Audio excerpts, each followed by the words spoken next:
আমাদের club Pratapgarh bright club PVC 50 বছর পূর্তি উপলক্ষে আমরা একটা বিভিন্ন কর্মসূচি নিয়েছি।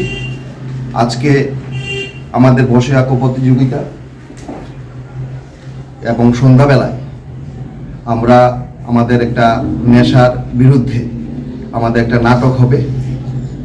তার পাশাপাশি কালকে আমাদের সকালবেলা আমাদের ক্লাবের যে প্রতিষ্ঠা দিবস সেই উপলক্ষে পতাকা উত্তোলন হবে, স্বামী বিবেকানন্দের মাল্যদান হবে। তার পাশাপাশি সকাল 10টায় আমাদের চক্ষু শিবির এবং হেলথ ক্যাম্পও আয়োজন করা হয়েছে।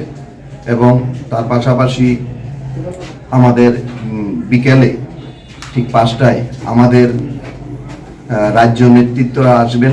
এখানে সাংসদ শ্রী রাজীব ভট্টাচার্য মহোদয় উপস্থিত থাকবেন বিধায়ক আমাদের বিশালগড়ের সুশান্ত দেব মহোদয় উপস্থিত থাকবেন, আমাদের মণ্ডল সভানেত্রী স্বপ্না দাস মহোদয় উপস্থিত থাকবেন, আমাদের councillor deputy mayor Monica Das Dutta.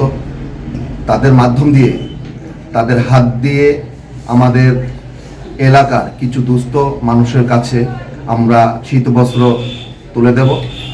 এবং তার পার্শ্ববর্তী আমাদের ক্লাবের যারা প্রতিষ্ঠাতা ছিল, যে এই ক্লাবের জন্য যারা অনেক পরিশ্রম করেছে, তাদেরও হাতে আমরা কিছু স্মারকলিপি তুলে দেব। এতটুকুই আমাদের কর্মসূচি আছে।